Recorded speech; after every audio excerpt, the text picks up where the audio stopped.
What's up, yins, guys? This week on Car Dad Bill, we have a 2021 Ford Bronco Sport.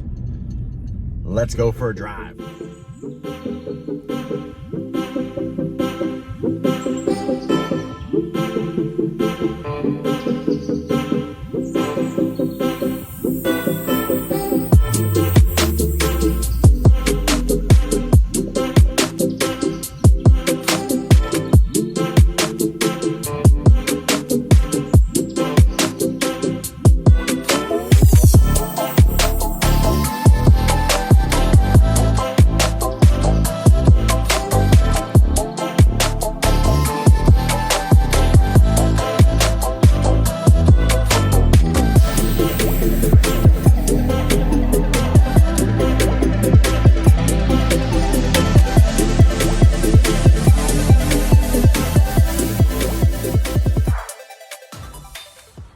What's up, yins? Standing outside the Bronco.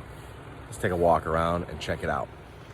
All right, yins, starting outside the 21 Bronco Sport. We have the Bronco logo up front, flanked by the LED running lights and headlights, LED fog lights. 18-inch rims all the way around. This is the Outer Banks edition. Really cool slate gray color with the two-tone with the black up top, the gray on the bottom. Like the shape overall. It's kind of like a Land Rover Defender kind of shape, like a safari looking vehicle almost. Back here you have the upright tail, not really a bumper. Then you have the two selections, the glass, which opens this up, kind of cool, or the regular door that opens up the whole thing. Bronco Sport logo back there. Again, boxy, small. Let's look inside. All right, guys, we're inside. I'm gonna start this up so you guys can see some of the graphics that take place on the Bronco. When you start up, these are all startup menu items. The rocks form the Bronco. Pretty cool. So checking out this dash and this overall layout, it's very small inside here. The materials are all well built. Kind of flow around the dash, flows down to the screen. Then we have that soft material right here again. The B&O sound system. Plain doors. Really cool Bronco logo in the seat. Ready to look at the back seat. So here's your HVAC controls down here.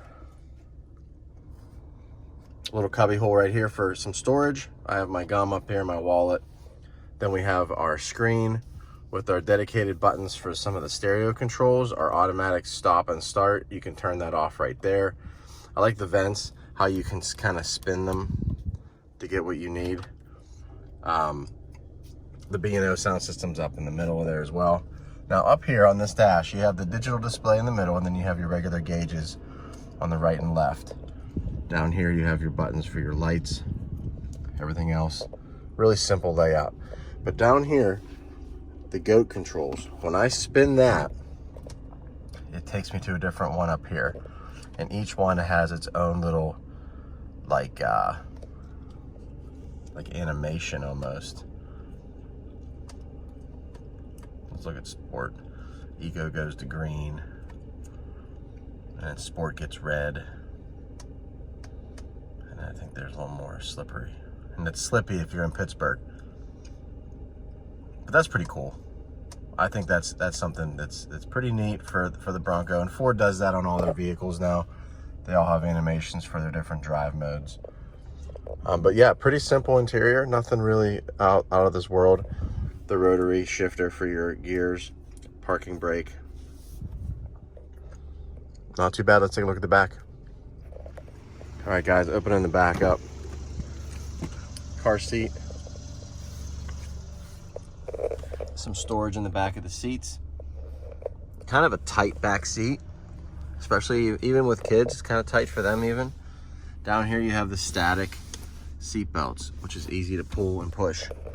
storage or charging station down there. Let's take a look at the back. Here, I've got a decent amount of storage. Check that out. Duffel bag, baseball bucket. There's a speaker down here. There's some lighting down here, some venting, another Bronco light down there. Pretty cool. Let's go for a drive. All right, guys, so I want to go for a quick ride here, and I want to go over a couple of things about the Bronco. First and foremost, the basic numbers for this vehicle. It's a 21 model year. It has a 1.5 liter EcoBoost engine that produces 181 horsepower. Now, 181 horsepower is not terrible. For a vehicle this size, it's not terrible. It definitely feels sluggish. There's a little bit of get up in sport mode. There's a little bit of get up when you're in certain gears. But overall, it just feels, you know, it feels adequate for the size vehicle it is, put it that way. The other thing, the Outer Banks on the Bronco Sport, the Outer Banks package adds some visual things, some exterior items, some interior items as well, some trim things. The MSRP on that comes out at $32,860. So it's not a bad price point actually for a vehicle this size and for what people are going to use it for. Mainly just, you know, hip-hopping around town, suburbia, maybe some road trips here and there. It's not a bad vehicle for that. It's not. The MPG, I am averaging 24.5 during my week driving this. And they say it averages around, the Ford says it averages around 27 MPG. So not horrible, but also, you know, could be a little bit better. All right, guys, now I want to kind of go over my top 3 things about the Bronco Sport. Number 1, the first thing is the Bronco name. Bringing back the Bronco name is fantastic.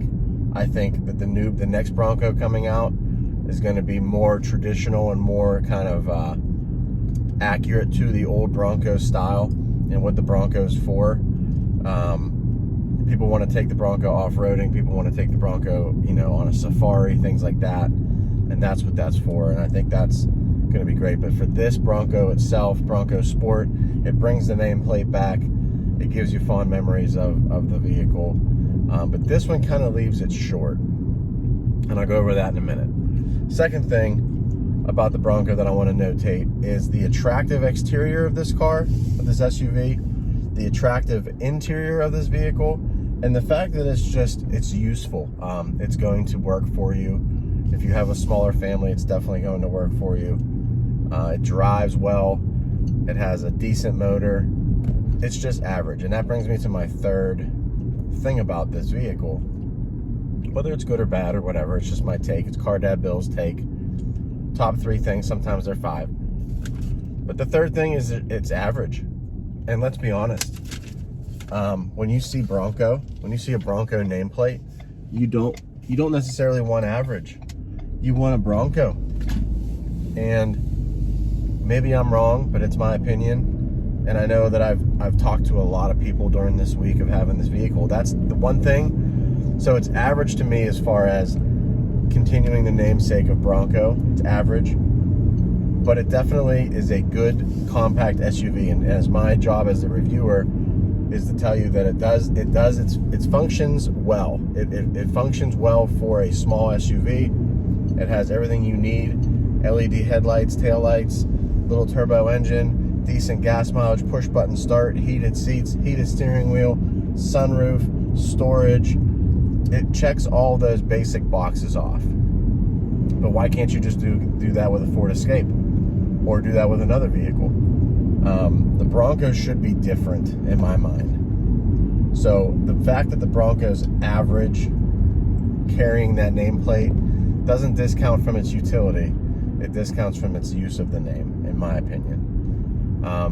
And whenever we go into nameplates like Bronco and Mustang and things like that, it gets a little bit emotional for people, and that's great. That's what cars are all about. But I give it a thumbs up in the fact that it works well as a utility vehicle. You can obviously hear, you know, while I'm driving right now, that it's not terribly loud in the cabin. And that's even under hard throttle. It's not really that loud. It handles really well for me because it's a smaller vehicle. So I give it a thumbs up. Not too bad. That's Car Dad Bill this week. Real cars, real people, real life. Appreciate it. Subscribe to the channel. Like it. Leave me some comments. I'll talk to you guys next week.